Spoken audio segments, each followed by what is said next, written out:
Hello, welcome to Washington-Talk. I'm Young-Kyo Kim. During his 4-day visit to Seoul, Sung Kim, the U.S. Special Representative for North Korea, reaffirmed Washington's willingness to talk with Pyongyang, stressing the U.S. holds no hostile intent toward North Korea. Meanwhile, North Korea's foreign ministry released a statement criticizing the U.S. for what is happening in Afghanistan. We'll discuss these and more. Joining me is Scott Snyder. Mr. Snyder is director of the program on U.S.-Korea policy at the Council on Foreign Relations. His book, South Korea at the Crossroads, examines the trajectory of South Korean foreign policy. Jonathan Corrado also joins me today. Mr. Corrado is director of policy for the Korea Society. He's a non-resident fellow at Pacific Forum and an emerging leader at the National Committee on American Foreign Policy. Welcome to the program. Thank you. First of all, Mr. Snyder, the U.S.-South Korea just finished their annual summer joint military drills. Sung Kim's visit took place as the two allies were winding down their joint military exercise. What was the purpose of Sung Kim's second visit in 2 months? Well, the State Department spokesperson said that the purpose was to coordinate closely with its South Korean ally toward the objective of complete denuclearization. But I think that it is also the case that this is a good time for consultations following the military exercises, because historically the period following military exercises is a better moment, a better atmosphere for potential diplomatic engagement with North Korea than is usually the case in advance of exercises. Yeah, I think that Scott hit the nail on the head. The timing speaks volumes about the content of this visit. Since the Biden administration came into the White House, we've seen a couple milestones so far for the alliance. The negotiation of the military cost-sharing deal, the rollout of America's new North Korea policy, the Biden-Moon summit, and now these recent military exercises. I think it was important for America to be shoulder to shoulder with South Korea when it conveyed the message to Pyongyang that these are purely defensive drills, that the U.S. does not have hostile intent towards North Korea, and that the offer to talk is still on the table. And by way of update, we saw this morning an announcement that Sung Kim's counterpart, No Kyu-duk, has a 4-day trip planned to Washington, D.C. starting on Sunday. So a bit of an agenda to build on here. Why is Mr. No Kyu-duk visiting Washington when they had already discussed a number of issues surrounding North Korea, especially on the humanitarian aid? Well, I think the fact that he's coming immediately as a follow-up means that there's an agenda to build on and there's more to work on. I think it's a positive sign that there's continued engagement happening, and it's not just a State Department visit, it's also White House and NSC, so all positive signs. There was definitely an emphasis on humanitarian initiatives this time around, and if we look at the type of projects that are proposed here, these are mostly public health related. That puts them relatively easier on the end of engagement in terms of getting sanctions waivers. So that shows some pragmatism, and it also shows responsiveness to the ongoing problems that are happening in North Korea. Is South Korea's chief nuclear envoy visiting Washington to further discuss humanitarian aid in details? I'm sure that'll be on the agenda. I'm sure that there's probably a broader set of issues for discussion. I'm pretty confident that the Moon administration has higher aspirations than just getting humanitarian aid flowing to North Korea. And we'll have to see how those discussions come out in terms of perhaps any additional initiatives that are intended to try to draw North Korea into diplomatic negotiations. I mean, when we look at the Moon administration's timeline, it does not have that much time left. It also plays into election politics, so there's that to consider as well. But I think there's a hope that there could be something initiated in time to make some progress before the transition, and that's why there's so much activity at this juncture. Going back to the discussion held in Seoul, especially about the humanitarian aid, No Kyu-duk said Sung Kim and No Kyu-duk, they discussed very specifically about how they're going to provide humanitarian aid to North Korea, which includes healthcare, quarantine against infectious diseases, safe water, and sanitation. Mr. Corrado, did you think this discussion was held because there was some signals from North Korea that they were willing to accept this? I don't see any signals indicating that there would be receptivity to that type of aid and assistance at this juncture. North Korea has been incredibly reluctant to American and South Korean offers for pandemic-related assistance to this date. But that doesn't mean that it's not worth continuing to try to put that message out there that here's an offer for this type of assistance. It's not tethered to talks. It's not a condition to that you have to restart nuclear negotiations in order to receive this assistance. However, there could be an expectation that we can pave the road to better relations that could kickstart a virtuous cycle, and perhaps that could get us to a place for better conditions to resuming talks. Mr. Snyder, will North Korea respond to this when they continuously has rejected the offers of help from the U.S. and South Korea in the past? Well, one reason why I think that the U.S. and South Korea keep probing is that we don't know when North Korea will say yes.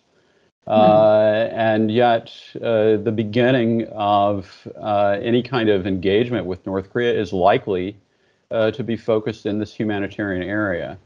Yeah, I would also note that Sung Kim seems to separate the issue of humanitarian aid from the issue of denuclearization talks in some of his comments. And I think that's the right approach, that the humanitarian space should be separated from denuclearization, although I agree with Jonathan that trying to create the right environment is important, and that humanitarian exchange can be one way of trying to do that. Meanwhile, North Korea has not picked up the phone on its hotline with South Korea. It was apparently in a protest of the joint military exercise between the U.S. and South Korea. And North Korea threatened it will respond to the joint military exercise. Mr. Snyder, North Korea so far has not resorted to provocations, but is it too early to say that? It's very hard to predict the future, but I would say that one defining characteristic of the North Korean approach so far has been to focus on words and not actions. And there are a variety of reasons why North Korea may not want to take actions right now. It's hard to say whether some of them may be technical, since they did declare that they might launch some short-range missiles, or whether they might be political. They see a constraint in terms of the possibility that those actions would actually undermine the prospect for re-engagement, if that's what they are really focusing on and desiring. But I do think that the words were intended to provide a kind of substitute for actions, the way they played out. And I think that most interesting was the coordinated messaging through North Korean ambassadors in various capitals, which kind of seemed like a substitute for an actual action. Mr. Corrado, why do you think North Korea didn't engage in a provocation before or during the military exercise? I think that Scott just summed up all the points that I can make and more. The only thing that I'd like to add is that in terms of the words substituting for actions, there also appeared to be some coordination with Beijing and Moscow here. We saw some statements from Russian and Chinese diplomats last week. They called for relaxation of sanctions, removal of troops, and accusing the U.S. of provoking North Korea. So I see this response as a kind of reaction, although it's certainly in a different category than a weapons test for sure. So do you see the possibility that North Korea might resort to the provocation eventually in a month or two? The door is open to that. I mean, there's never, they didn't shut down the possibility of doing a test, although it would be a surprise to see them do anything larger than a short-range missile test or projectile launch into the sea. That would be surprising to see, and that would be sort of a paradigm shifter and a game changer in terms of how the U.S. and South Korea would have to coordinate their alliance response. Mm-hmm. Well, and in fact, I think that Kim Young-chul projected the likelihood of some kind of provocative response, even though the threat was very vague. And of course, right now, the biggest issue in Washington is what is happening in Afghanistan. And North Korea released a statement regarding this, and it criticized how the U.S. exit from Afghanistan took place. And the statement was mainly channeling what the Chinese Foreign Ministry said about the Afghan situation, but still, it criticized the U.S. in its own words too. Mr. Snyder, what do you think North Korea's intention? Well, solidarity of China would be one, but I think that more importantly, there is a propaganda opportunity for the North Koreans to point to a loss for the United States that they just couldn't refuse to take advantage of. But I think the more interesting question is, how in the world is Kim Jong-un looking at what has happened in Afghanistan? Here, the Taliban has achieved a major objective that is very similar to a long-standing objective of North Korea, and they didn't even need nuclear weapons in order to do it. And so I imagine that there is a lot of study going on in Pyongyang about how did the Taliban do it and what lessons can be learned that could be useful in trying to get U.S. forces off the Korean Peninsula. Mr. Corrado, is North Korea closely watching what is happening in Afghanistan? So I think, first of all, they look at the situation and they see an opportunity, as Scott mentioned, to impugn the credibility of the United States' commitment to its allies. I think certainly there's a very fundamental difference between the United States' relationship with South Korea and its engagement in East Asia and its objective in Afghanistan. Those are two completely different security situations. So the factors for engagement and withdrawal, the American decision calculus is very different from any contingency that could happen on the Korean Peninsula. And I think North Korea knows that. And yeah, just in terms of the propaganda opportunity here, the KCNA article said that the U.S. is the main culprit undermining global peace and security, right? So again, this is just the narrative that North Korea loves every opportunity that it can get to portray this. It's ready and willing to do that. And of course, the goal to reduce the U.S. military footprint and influence projection in East Asia is also consistent with the goals of Beijing and Moscow. So we see lots of overlap there. Is the Afghan situation comparable to the Korean Peninsula? There are many people in South Korea that someday the U.S. troops might be pulling out from the Korean Peninsula as well, just like in Afghanistan. So, I mean, I think the fundamental difference is the nature of a long-standing and dynamic alliance that has lasted over coming up on 70 years. A commitment that, although there has been some discussions about, should there be troop reductions on the peninsula, we saw that previously with the Trump administration and with the Carter administration. There has been some changes in terms of the amount of U.S. troops on the peninsula, but they have stayed there. They have remained there. And this isn't a commitment that is just about military to military. It's not a commitment that's just about interests, although we share plenty of those, ranging from security to economics. But it's also a commitment that is rooted in our shared values, things like democracy, human rights. So I think there's a deep affection and a deep bond between the peoples of the United States and Korea. When we look at Pew surveys, we see that regularly the U.S. and South Korean populace tend to evaluate one another very, very highly. So I think that this is not a thinly rooted alliance, and that makes this a very different kettle of fish. And then, of course, to speak about the nature of the threat posed in East Asia, not just by North Korea, but also by a rising China. It's just a very, very different type of threat. And so the United States posture there is also very, very different. President Joe Biden reaffirmed South Korea is fundamentally different from Afghanistan, and so did the White House National Security Advisor, as well as the State Department. How are South Korea and the situation on the Korean Peninsula different? Well, I think Jonathan was actually touching on what I think is the most important point as we look at the Biden administration worldview, and that is that a major priority of this administration is girding for an enhanced competition with China. And in that context, the Afghanistan involvement has long seen as an impediment and as a drawback and it's a distraction from the need to focus on strategic competition with China. And so that's the fundamental factor, I think, that it's important that the North Koreans not misread as they look at U.S. political will.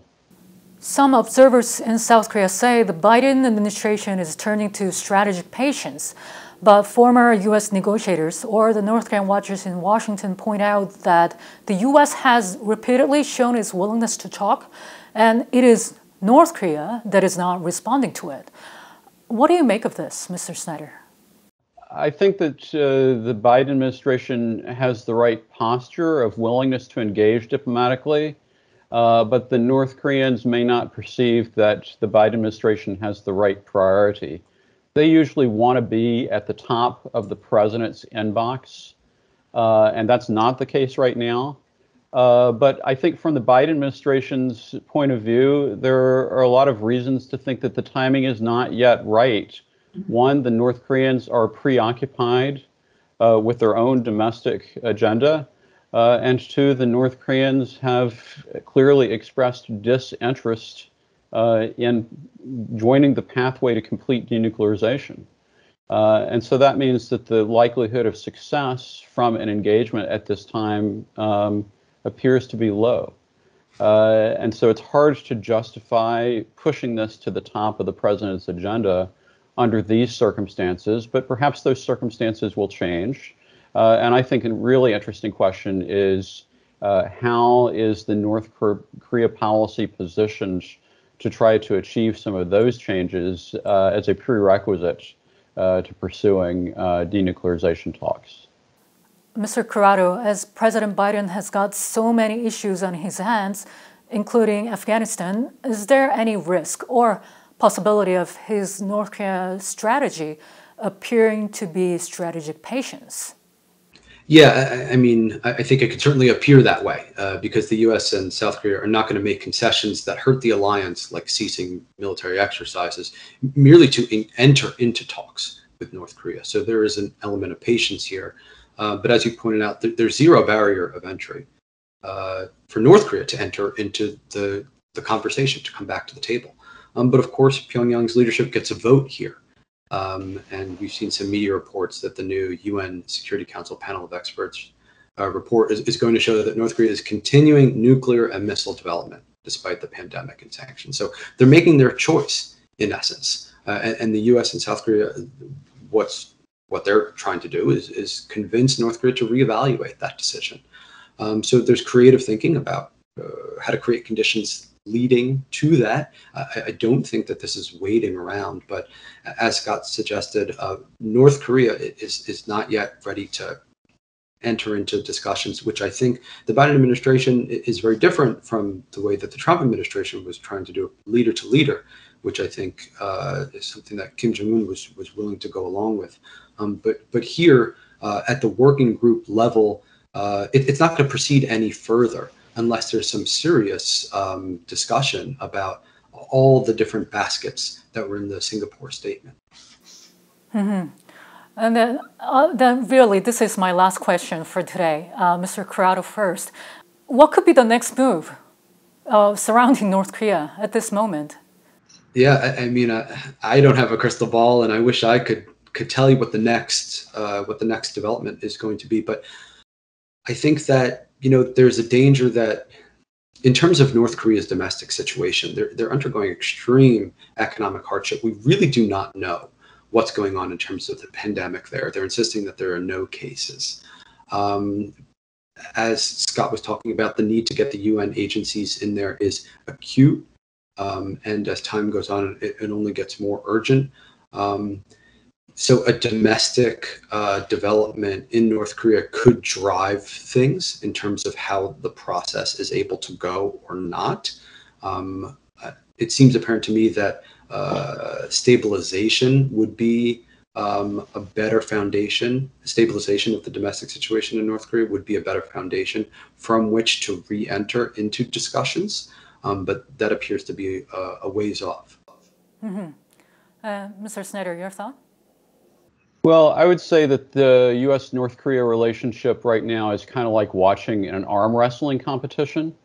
And just because you see stalemate in the respective efforts of the contestants to try to push forward, it doesn't mean that they are not exerting effort. It simply means that not much is moving.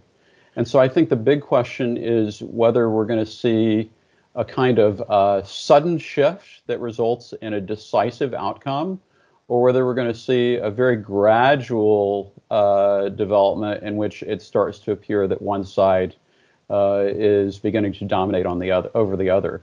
And unfortunately, the issue of stalemate is probably largely beyond our control to predict exactly when it will end.